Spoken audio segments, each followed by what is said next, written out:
So I've got this item now.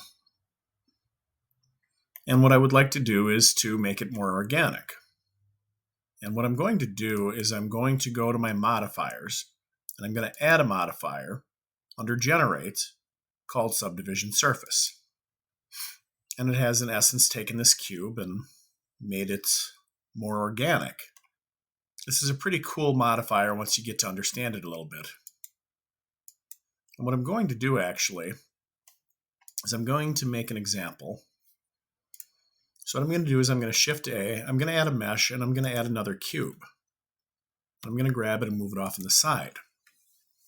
And I'm going to add that same modifier we were just talking about. So I go to Generate and a Subdivision Surface.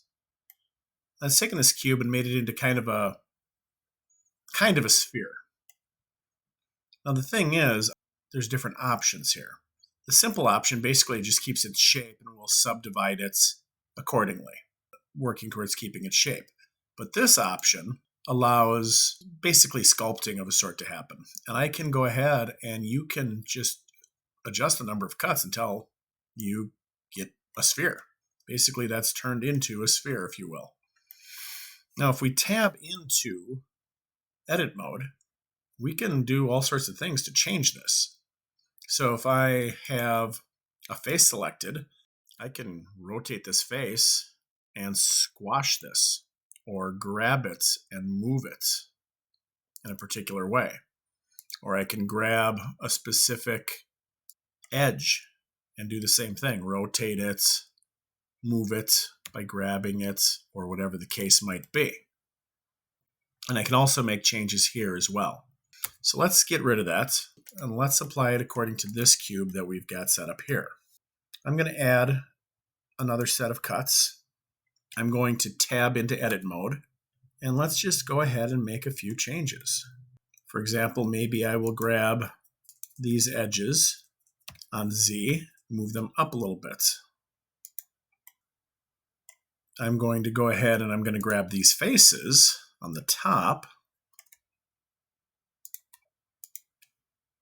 And if I adjust the mean crease to 1, it squares everything off. Now I don't want it that square, so I'm going to take it back a little bit. Maybe we'll go to a 0.8 so that we get a little bit of a curve happening there, or maybe even a 0.75. But I'm just going to go ahead and make some adjustments to the general shape and see what that gets us.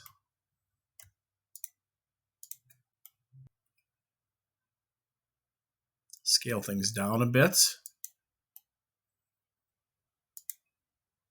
Maybe I will grab these edges on Y, move them in a little bit, and just get some general changes to this shape. And once I've done that, I'm going to tab back into object mode, and I will apply this.